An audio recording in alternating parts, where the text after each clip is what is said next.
बताइए पंकज जी, आप ही एक बार जवाब दे दीजिए, फिर मैं सीधा जी आपके पास आऊंगा। आप लोग पैनिक क्रिएट करना चाह रहे हैं और क्लैरिटी है, क्लैरिटी इस चीज की, बस संसद नहीं चलने देनी, इस चीज को लेकर फुल क्लैरिटी है सर आप लोगों की। आपकी मतलब कांग्रेस की, सर माफ करिएगा, आपकी नहीं, आप तो न्यूट्रल हैं सर।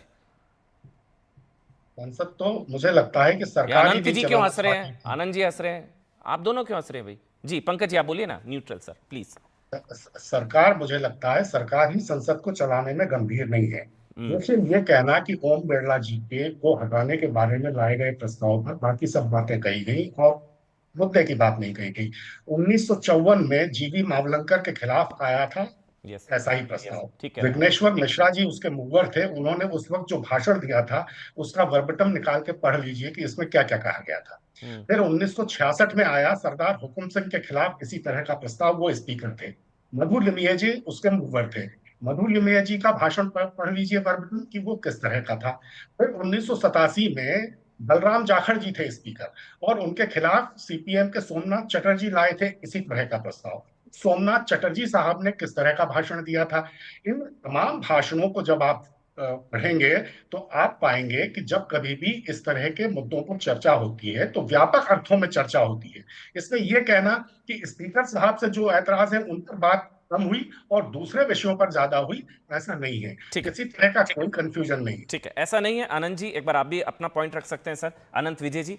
क्योंकि मतलब ये भी नहीं, सवाल उठ सकता है कि एलओपी के मुझे तो खिलाफ नहीं, एलओपी के खिलाफ आ सकता है कि इंडिया अलायंस में कभी एलओपी राहुल जी के खिलाफ ही कभी कोई ऐसा कोई नो कॉन्फिडेंस मोशन ले आए, कोई कहीं ऐसा ऐसा प्रोविजन होता है क्या? अब आप अपनी बात रखिए आनंद जी। अब पहले आपने एक प्रश्न पूछा था कि मुझे और आनंद को हंसी क्यों आ रही है, तो हंसी इस बात पे आ रही थी कि पंकज जी जो कह रहे थे ना कि परंपरा रही है। पंकज जी बिल्कुल ठीक बोल रहे थे कि किसी भी मसले पर सुओ मोटो अगर मंत्री भाषण देता है तो उसके बाद प्रश्न उत्तर की परंपरा रही है। यस। लेकिन बस पंकज जी को जो आपने कहा ना न्यूट्रलिटी न्यूट्रल है, तो उन्होंने अपनी न्यूट्रलिटी दिखाते हुए एक अर्धसत्य उसमें जोड़ दिया उन्होंने। ये परंपरा सिर्फ राज्यसभा में है, लोकसभा में नहीं है। पंकज जी आप चेक कर लीजिएगा, आपने बहुत लंबे समय तक ये काम किया है, ठीक है।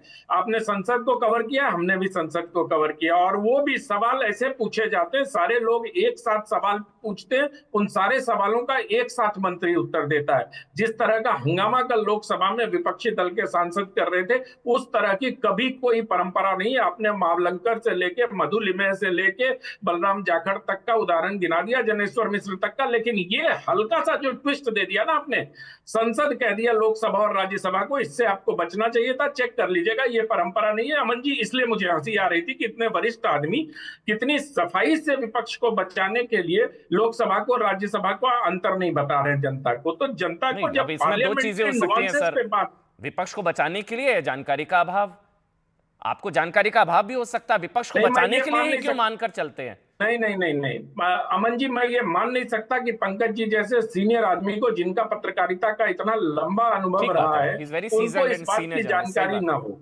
बिल्कुल ठीक बात है। पंकज जी ने लंबे समय तक संसद को भी कवर किया है, इसलिए हो सकता है स्लिप ऑफ द माइंड हो गया होगा, लेकिन ये ठीक नहीं है, नहीं, ये लेकिन अर्ध पंकज जी सत्य, और ये कांग्रेस को क्यों बचाएंगे, मार्क्सवादियों की ऑपोजिशन को प्रवृत्ति क्यों है। बचाएंगे? पंकज जी क्यों ये बचाएंगे मार्क्सवा ऑपोजिशन को ये भाई? मार्क्सवादियों की प्रविधि है सर, नहीं, कि अश्वत्थामा हतो नरो वा कुंजरो के जाने के पहले ही शंख बजा दो ताकि जनता कंफ्यूज रहे। अर्ध तो सत्य। वादी नहीं हो इसी में आनंद जी। बेचारे पंकज जी कुछ कहना चाह द्रोणाचार्य रहे ने हैं, अस्त्र पंकज जी। इसी में बेचारे द्रोणाचार्य ने अस्त्र त्याग दिया था। सिद्धार्थ तो जी आ मैं रहा हूं, सिर्फ फराज नहीं भाई मैं आ रहा हूं। आप बताइए एक मिनट पंकज जी, आप नहीं मैं जानकारी का ये कह अभाव रहा था आनंद या जी। विपक्ष को बचा रहे थे आप? क्योंकि मैंने तो नहीं न्यूट्रल आपको नहीं सम्मान दिया, न्यूट्रल कह के आपने मेरी न, बेइज्जती करवा दी सर, मैंने तो न्यूट्रल कहा नहीं था नहीं आपको सर। न जानकारी का अभाव, न मैं विपक्ष को बचा रहा हूं, न मैं मार्क्सवादी हूं अनंत जी। सारी प्रक्रियाएं, सारे नियम और सारी परंपराएं, उनका कोई एक तकनीकी पहलू ही नहीं होता है। अब आप ये तकनीकी बाढ़ लेकर कि ये लोकसभा में नहीं होता है, ये राज्यसभा में होता है। अरे अगर विदेश मंत्री एक महत्वपूर्ण मसले पर अपना वक्तव्य दे रहे हैं, खुद दे रहे हैं, तो उसमें विपक्षी सांसदों के प्रश्नों का उत्तर देने में से कतराने की कोई जरूरत नहीं है। किसी भी ये सरकार को कतराने का विपक्ष प्रश्न के ही नहीं है सवालों सर। का जवाब देना चाहिए। सवाल कतराने का नहीं था पंकज जी, सवाल कतराने का नहीं था। मैं तो सिर्फ परंपरा की बात कर रहा हूं। तो क्या ऐसी परंपरा भी हो कि बजट पहले राज्यसभा में पेश कर दिया जाए? क्योंकि परंपरा ऐसे थोड़ी होता है, राज्यसभा और लोकसभा में अभी तक की परंपरा है, लोकसभा में पेश किया जाता है। वो परंपरा को हटा देते हैं, उसको राज्यसभा में पेश करा देते हैं, उसमें क्या है? वित्त मंत्री की जगह कोई भी मंत्री पेश कर दे, परंपरा क्या है? तो जब आप संसदीय परंपरा की बात करते हैं तो आपको पूर्व में किए गए सारे कदमों की जानकारी के हिसाब से ही परंपराएं तय होती हैं। चलिए ठीक है, परंपरा हो मेरा सकता है। वचन ही नहीं शासन नहीं पर नहीं होता है नहीं सर। नहीं, चलिए हो सकता है कवर फायर हो अपोजिशन को, वो भी आजादी है, वो भी लोकतंत्र में आजादी है। पंकज जी अगर बचाना भी चाह रहे हैं अपोजिशन को तो वो भी अभिव्यक्ति की आजादी है, उसमें कोई प्रॉब्लम। सिद्धार्थ जी कुछ कहना चाह रहे हैं? मैं एक फराज भाई आपकी परमिशन से 30 सेकंड में आपके पास आ रहा हूं। सिद्धार्थ यादव पहले आप बोल लीजिए, फिर आनंद भाई आपके पास आऊंगा। सिद्धार्थ बोलिए। सिद्धार्थ जी आप कुछ कहना चाह रहे हैं? देखिए अमन जी, पंकज जी की बात सुनकर मेरे को ध्यान आ गया कि जो बच्चे एग्जाम्स की तैयारी करते हैं वो दो तरीके से करते हैं, या तो वो केवल पास्ट ईयर क्वेश्चन पेपर को पढ़ते हैं या फिर वो पूरी किताबों को पढ़ते हैं। अब जो रेफरेंसेस वो पहले आए हुए सदन में अविश्वास प्रस्ताव जो स्पीकर के खिलाफ आए हैं उनकी परंपराओं को उठा करके ही आज चर्चा करना चाहते हैं, तो आप कौन से वाले स्टूडेंट है उसका चयन कर लीजिए, ये पहली बात। और दूसरी बात, आप किसी बात पर चर्चा चाहते हैं तो चर्चा के लिए स्टेटमेंट तो सुनेंगे।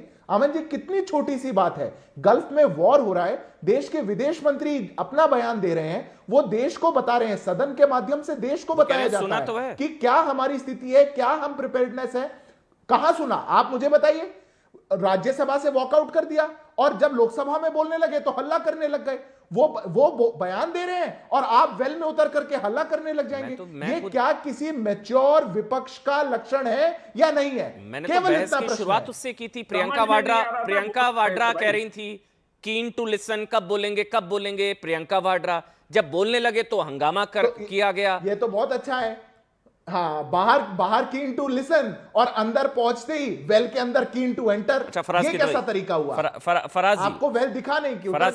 फराज किदवई आज ऐसी बहस के दौरान एक और चर्चा हुई कि प्रियंका को एलओपी बना दिया जाए। अखिलेश यादव का भी तो नाम आना चाहिए ना। अमन जी, आदरणीय अखिलेश यादव जी इस देश के भावी प्रधानमंत्री हैं एंड मार्क माई वर्ड्स, उन्होंने लीड बाय एग्जाम्पल करके उत्तर प्रदेश में यह दिखा दिया है। सबसे पहले तो छोटी सी आपत्ति आप ले लीजिए, आप बहुत अच्छे जर्नलिस्ट हैं। देखिए, अनुराग भदौरिया जी हमारे सम्मानित प्रवक्ता हैं और when he is not present in this panel तो मुझे लगता है उनका मजाक उड़ाना ठीक नहीं। मैंने मजाक नहीं उड़ाया था, तो मेरी आपत्ति दर्ज कर लीजिए। लाइटर टोन में था। इतना तो हम लोग ये अभिव्यक्ति है भाई, बहुत ही लाइटर टोन में था, ऐसा नहीं है। अनुराग मेरे भी बहुत अच्छे दोस्त है। फराज भाई आपके ज्यादा होंगे, आपकी पार्टी में है। जी प्लीज कंटिन्यू सर। हाँ नहीं, हमारे जी। अब देखिए दो चीजें हैं अमन जी। एक तो ये है कि आप एक काम करिए, आदरणीय ओम बिरला जी को किसी दिन न्यूज 18 के दफ्तर बुलाइए और उनको ट्रेनिंग दीजिए कि देखो कैसे सदन चलाया जाता है। अमन जी, आपकी विचारधारा कुछ हो, आप किसी ना किसी को वोट देते होंगे, लेकिन आप जो ये चर्चा करा रहे हैं, इतनी अच्छी पीसफुल चर्चा चल रही है कि हर आदमी को अपनी बात रखने का मौका मिल रहा है, कोई किसी से लड़ाई झगड़ा नहीं कर रहा है। और इसकी सिर्फ और सिर्फ वजह अमन चोपड़ा है, क्योंकि बहुत अच्छे से वो इस डिबेट की एंकरिंग कर रहे हैं। तो ओम बिरला जी को भी आपसे थोड़ी सी सीख ले लेनी चाहिए। दूसरी बात में आता हूं, आनंद सर की एक बात में मैं बोलूंगा। आनंद सर, ये वो अखबार है जिसपे आप कचौड़ी तल वो रख करके भी नहीं खाना पसंद करते हैं। ये इंडियन एक्सप्रेस है, इसके पेज नंबर 14 पर की खबर के हिसाब से अब होता क्या है अमन जी कि भाई हम लोगों को तो खबरें मिलती हैं न्यूज 18 इंडिया से, हिंदू से, इंडियन एक्सप्रेस से, टाइम्स ऑफ इंडिया से, दैनिक जागरण से, तो हम तो वही कोट करेंगे क्योंकि हम तो अपनी तरफ से कुछ ला नहीं सकते हैं। तो आनंद सर, जो अभी आपने बोला ना कि हम लोग जो हैं, विपक्ष क्या कर रहा है कि विपक्ष नैरेटिव फैला रहा है, झूठ बोल रहा है, अफवाह फैला रहा है। For your convenience, I will read 2 sentences in English only because I know that आपकी हिंदी में कुछ थोड़ा सा इशू है। इसमें 2 लाइनें हैं। Last week, government sources had indicated that India had 6 to 8 weeks of crude and fuel stocks. ये मैं नहीं बोल रहा हूं, ये पूरी फुल पेज की आज स्टोरी निकली है इंडियन एक्सप्रेस में, पेज नंबर 14 पे। अच्छा, अब मैं दूसरी बात पे आ जाता हूं। अभी अमन जी आपने बहुत अच्छी बात की और आपने कॉन्स्टिट्यूशन की बात की। तो कॉन्स्टिट्यूशन में एक मैंडेट और है और उस मैंडेट के हिसाब से अमन जी, कॉन्स्टिट्यूशन के आर्टिकल 93 के हिसाब से स्पीकर और डेप्यूटी स्पीकर की जो पोस्ट है वो फिल कर देनी चाहिए as soon as possible. Again for the benefit of Anand sir, मैं 2 लाइनें अंग्रेजी में ही पढ़ दूंगा। ये संविधान की article 93, the speaker and deputy speaker of the house of the people, the house of the people shall as soon as may be chose जी जी ठीक है, हाँ। लेट हिम कंप्लीट, ठीक है। हाँ। The House of the People shall, as soon as may be, choose 2 members of the House to be respectively Speaker and Deputy Speaker.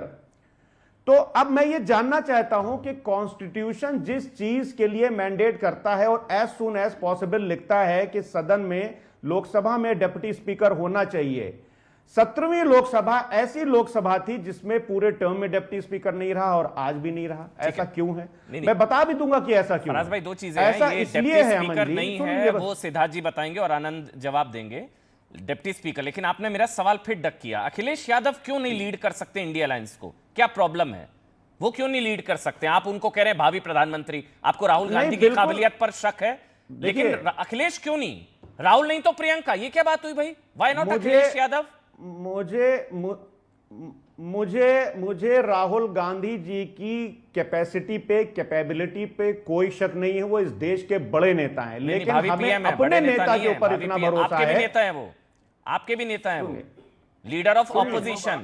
नहीं, मेरा नेता सिर्फ एक है। जबरदस्ती क्यों कहवाना मैं- चाह रहे हैं? अभी उन्होंने अखिलेश यादव को पीएम बोला है और आप उनसे राहुल गांधी को पीएम बनवाना चाह रहे हैं। लीडर मैंने ऑफ बोला ऑपोजिशन गलत तो बात राहुल है। ऑपोजिशन मतलब पूरे विपक्ष के, अरे सर। इन्होंने चुना है राहुल गांधी जी को। ये ले आए राहुल गांधी के खिलाफ no confidence sir. Motion, Rahul Gandhi के खिलाफ ले आइए नो कॉन्फिडेंस मोशन कि बतौर LOP he is unfit to be LOP. ले आइए ना सर, फिर